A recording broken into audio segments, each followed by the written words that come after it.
All right, guys, welcome back to the channel. I know this is probably not the usual video that I do on this channel. I tend to stick to playing games and talking about anime. I've yet to do a video about anime, but there is one on my list about the One Piece live action that Netflix has done, which pleasantly surprised me. So keep an eye out for that. But today we're talking about Rotten Tomatoes. So recently there was an article that came out talking about how a PR firm has been manipulating or basically paying critics to write positive reviews. And this is huge because for years we've seen discrepancies between the critics scores and the audience scores. Almost every single time there's a big movie comes out, the critics seem to use a different, I guess, a different list of checkboxes that they want to go through on what they like to see in a movie versus what audiences like to see in a movie. So Asmongold kind of went through this a little bit, made some good points. There are a couple of things I think he overlooked or just didn't touch on. But yeah, let's listen to it and see how it goes. This has been happening. I think this is just a total shock to everybody, but apparently a PR firm Completely shocked. I mean, come on. Who did not already have some sort of inclination or something going on? Because it was impossible not to be given the current situation. has been manipulating the Rotten Tomatoes movie scores for over 5 years by paying critics directly. I can't believe it. Yeah, Guys, I'm with you. how could they possibly do this? I love this guy. No way! No way! What? Yes What? way. They're doing this? Are you kidding me? Oh my god. I would have never I didn't think this was happening. What is this? This system is broken. Audiences are dumber. Normal people don't go through reviews like they used to. Rotten Tomatoes is something the studios can game. See, I don't like the fact that they sit here, whoever Paul Schrader is, I apologize for not knowing. I don't like the fact that he's basically saying audiences are dumber. I don't think audiences are dumber at all. I think it's very similar to what Netflix said about The Witcher. They came out in The Witcher like, oh, we couldn't do everything in the books because, basically the US was too dumb to understand all of the plot and other points that they could have put into the show from the book. So they had to dumb things down so the audiences, I guess, could understand it. That's essentially what he was saying. I don't have the exact quote in front of me. So they do. The PR firm is Bunker 15, and they pay $50 or more for a review. They often recruit, let's go ahead and read the whole thing, obscure critics who aren't part of the pool tracked by Rotten Tomatoes. These payments are typically not disclosed. That's smart. That way people will take it more seriously. And Rotten Tomatoes says it prohibits reviewing based on financial incentives. It prohibits it. Sure. I know they probably don't like it. Honestly, I mean, what Rotten Tomatoes says at this point doesn't matter to me because I can't take anything they say with a grain of salt. Not saying they're lying, but they could just be covering their ass, right? CYA. If you think this firm that's paying for $50 for a review, if this is you think this is the only instance of this happening, I got a bridge to nowhere to tell you. This, I guarantee you, for every major motion picture out there, somebody's paying for reviews. There's too much money on the line for these movies not to. I mean, look just recently at all the DC movies or some of the other movies that have failed to make any money. Their budgets have been bloated. They take so much money to make the movie, to market the movie, then your cinemas and theaters take at least I think half, maybe. I don't know the exact number, but they take a good chunk of the money that's made from the theatrical version, from like tickets and popcorn and all that stuff. So the amount of money a movie has to make just to break even is a lot larger than just the budget itself. So a lot of these movies, they lose money or they just barely break even. So yes, if they can get away with it, it is crucial for them to pay critics for positive reviews because they want to make their money back. So one film, Ophelia, starring Daisy Ridley, went from 46% to 62%. That's an increase of a lot. Rotten Tomatoes has delisted a number of Bunker 15 movies from its website and sent a warning to writers who reviewed them. We take the integrity of our scores seriously, and we do not tolerate any attempts to manipulate them. We have a dedicated team who monitors our platforms regularly and thoroughly investigates and resolves any suspicious. But I don't trust Rotten Tomatoes here. They state they do not tolerate any attempts to manipulate the movie scores, and they should take the integrity of their scores seriously because they have skin in the game, right? If nobody can trust the scores, they're not going to go to the site. However, I don't trust them when it says they do not tolerate any attempts to manipulate them, and we'll get into more of why that is as we get through this video. Feminist retelling of Hamlet starring Daisy Ridley, who had seen early screenings, published 13 reviews, 7 of them negative, which translated to 46%. But just it doesn't mean to say there. Bunker 15 went to work. While most PR companies aim to get the attention of critics from top publications, Bunker 15 takes a more bottom-up approach, apparently, recruiting obscure, often self-published critics who are nevertheless part of the pool tracked by Rotten Tomatoes. In another break from standard... I love how, bro, what a professional. In a break from standard practice... Yeah, Several exactly. Critics say Bunker 15 pays them $50 or more. That's a really interesting way to say it, isn't it? Yeah, a break from standard practice. Yeah, it's like, we didn't break the rules. We didn't do anything wrong. We just, broke and departed, I guess, took another route, used other methods other than the standard practice.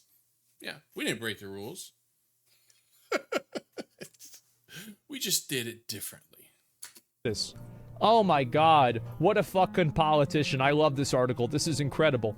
Let's see here. In the October of that year, an employee of the company emailed the prospective reviewer of Ophelia, Sundance film, and the feeling has been is that it's been treated a bit harshly by some critics. I'm sure sky-high expectations were the culprit, so the teams involved feel like it would benefit from more input from different critics. So, the sky-high expectations, again, this touches on a point I believe I touched on earlier in the video. Budgets for these movies have just ballooned to the point where, yeah, every movie has sky-high expectations. Every movie has to break almost $1 billion for it to be not only break even, for it to be considered successful and actually make money for the company.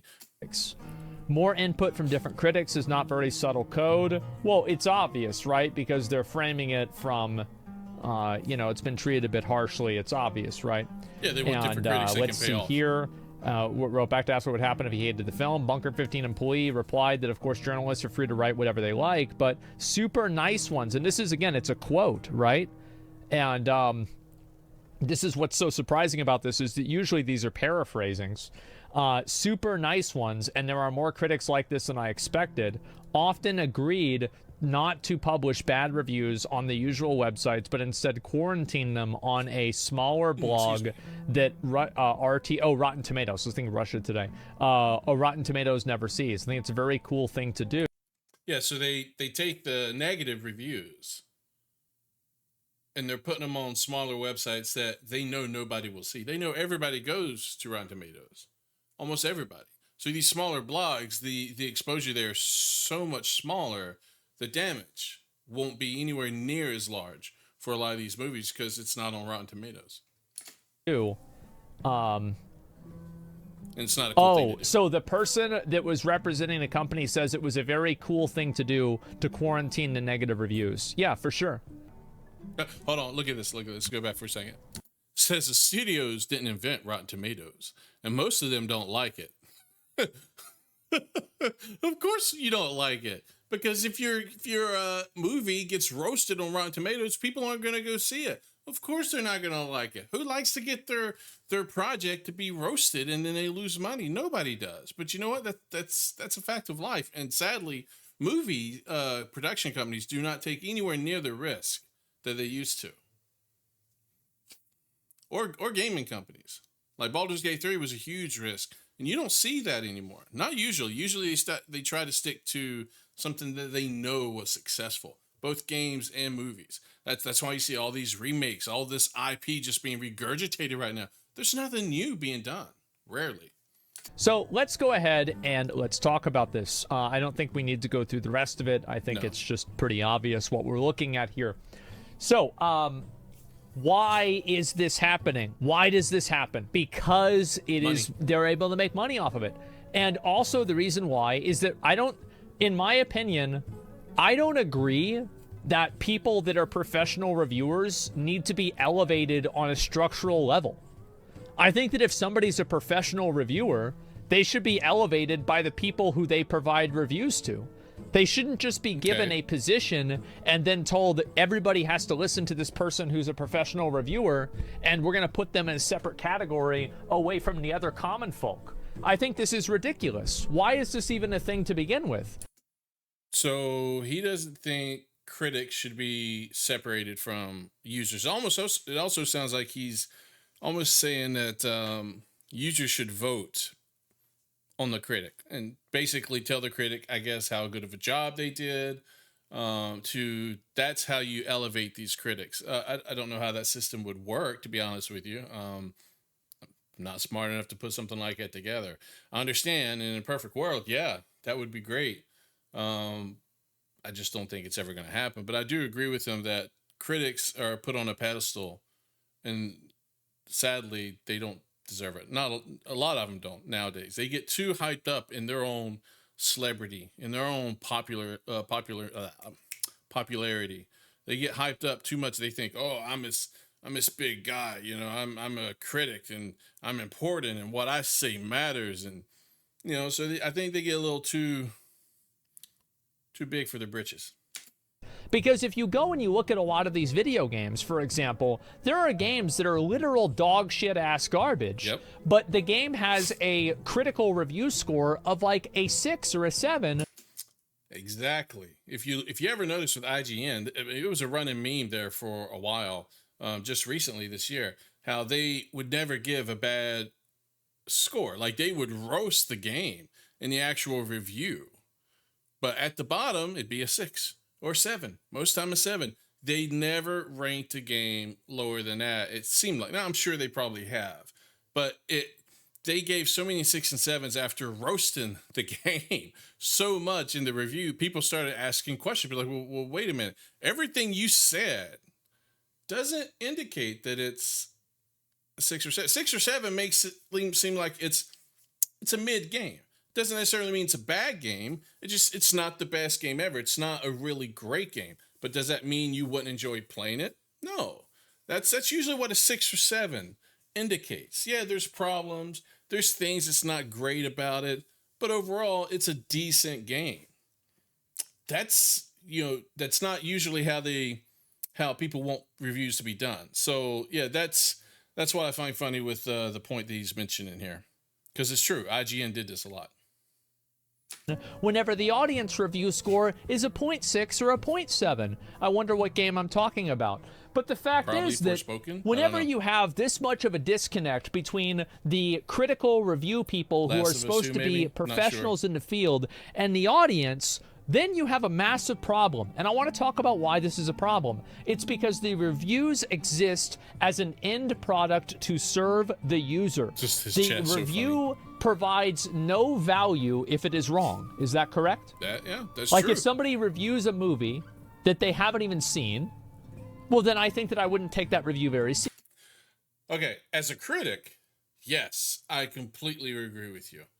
As a normal consumer, I don't fully agree with this. In a perfect world, sure. If someone hasn't seen a movie, you shouldn't listen to their review about the movie. And that's assuming you're reviewing the movie in a similar fashion as a critic should. I mean, they're really critiquing the movie. Work coming into this.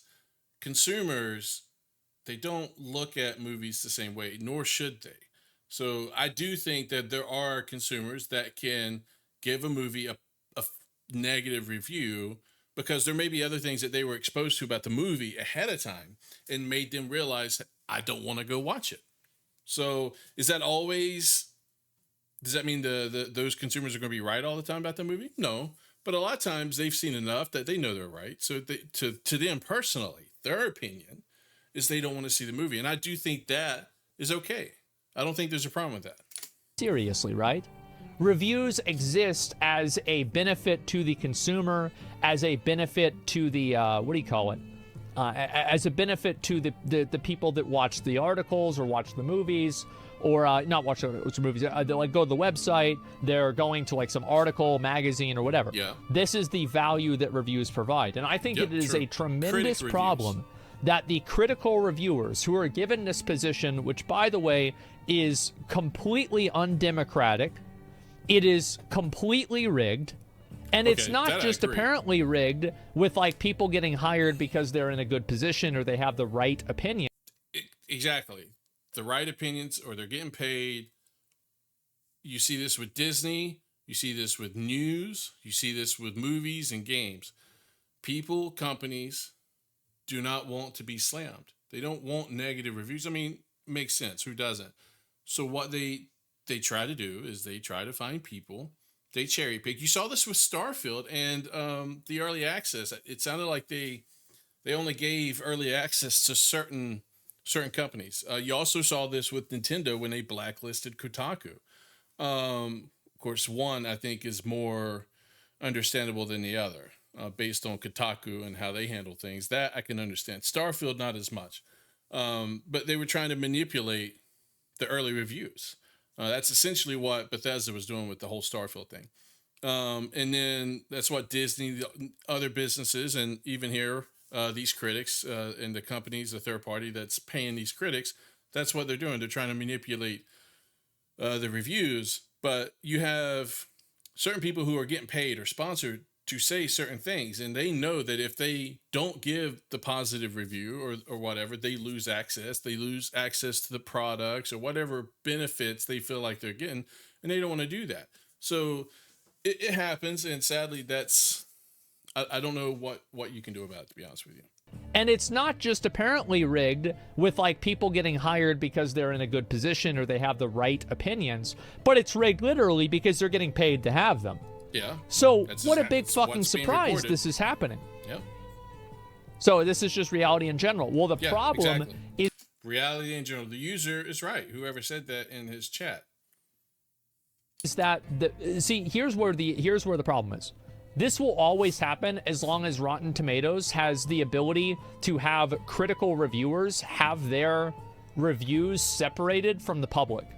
I don't agree that critical reviewers should have any elevation above the general public unless they're publishing it on their own website.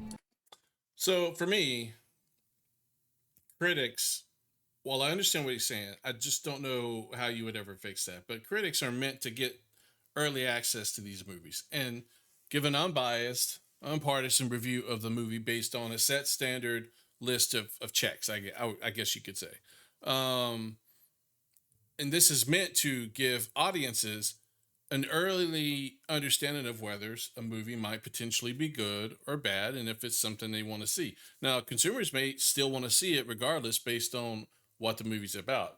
They may not care. They'll make their own choices. They'll see trailers and they'll have YouTube videos, influences, other things talking about these movies or games. So I don't think critics are as important as they used to be, but I do understand where he's coming from. But I don't think you can combine critics and user at this point. I think critics have a set purpose, and that's before these things are released. They should get early access to the movie or to the game to play ahead of time. And in some cases they do. Some cases they don't, like Starfield, or I think they cherry picked who they gave early access to for review purposes.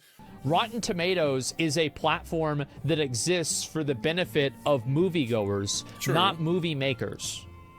It exists because people want to... Oh, wait, hold on. I know you say it exists, but let's see who owns Rotten Tomatoes.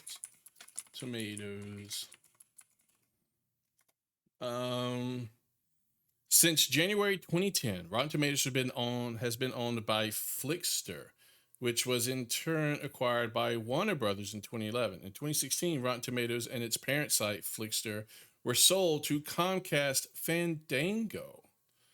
Okay, Warner Brothers retained a minority stake in the merged entities, including Fandango. Okay, so who's Fandango? Okay, are you gonna say what I think you're gonna say? Hold on, let me see if I can find it here. While Rotten Tomatoes is owned by Fandango and Warner Brothers, what's rather interesting, and it is something that Yanover in the article conveniently failed to mention, is that Yanover has a huge connection to Disney. He is a former Disney digital executive. Okay.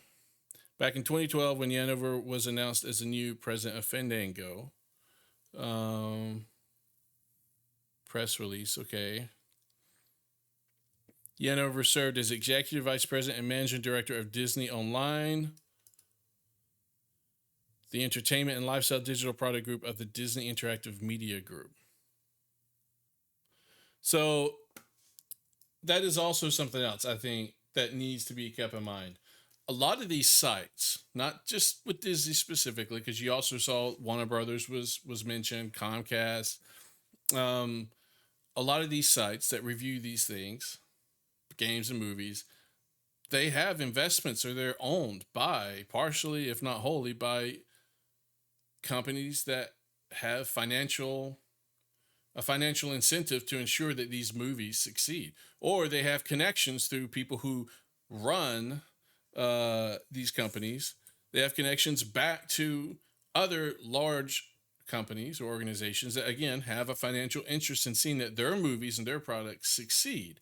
So I do think it's like almost having, what's the analogy? You have a a fox guarding a hen house. I do think it's a similar analogy in this point. I mean, they have a financial interest. So of course, when something gets, you know, let's just say like with the Captain Marvel issue, I don't know if you guys all remember that, but when all that went down, there was a lot of red flags there, raising questions that all of a sudden Rotten Tomatoes felt like they needed to change how their whole site worked. And I do question if Rotten Tomatoes doesn't have someone they have to answer to because of money. And it could be Disney, it could be somebody else that invests or has some sort of ownership stake in their company.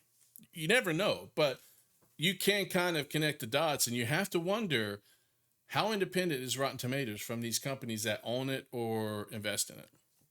To know, is this movie worth my time? And is Rotten Tomatoes serving their audience properly by elevating people without any sort of democratic selection to having their articles and their reviews pushed above what their normal audience democratically agrees is the best review? No, they're not. And they're not serving their audience. No, so no. yeah, you can shit on this PR firm, Bunker 15, whatever the fuck that is. It's not the PR but the firm. truth is that Rotten Tomatoes are the ones that have created this problem because they have elevated these people through in what many eyes of people, including myself, are arbitrary means. This is completely fucking arbitrary. There are plenty of people with film degrees. To be fair, I think the best thing is to get rid of the critics. Even though, like I said earlier, they do serve a purpose. I question whether or not we really need the purpose. We have trailers, we have YouTube influencers, other people that talk about these things. I think there's a lot of information that gets put out there that will determine for an individual whether or not they want to go see a movie. So I do wonder if critic reviews are kind of outdated. Maybe we should just all have consumer or user views at this point. People who may or may not want to watch the movie based on what they've seen with trailers and whatnot or press releases, or people who actually watch the movie. I think every one of those people could have valid points, and I wonder if we should just stick with them and get rid of critics altogether. There are plenty of people who are able to write well, or write good, excuse me. And the truth is that, guess what? A lot of them can probably do a better fucking job than the reviewers. Hey guys, as I was editing this video, I realized I need to kind of record a separate ending for it, mainly because I did have to cut out quite a bit of the video to keep it from being an hour long. Plus, what I did cut, I thought was important and needed its own video. It's about review bombing. So that will be coming out in its own separate video. So make sure you check that out and enjoy it as well. It's very important given everything that's going on today with Rotten Tomatoes, IMDb. All these sites are trying their best to limit who can review their content. But anyway, I hope you enjoyed the video. Don't forget to like and subscribe down below, and I'll talk to you guys next time.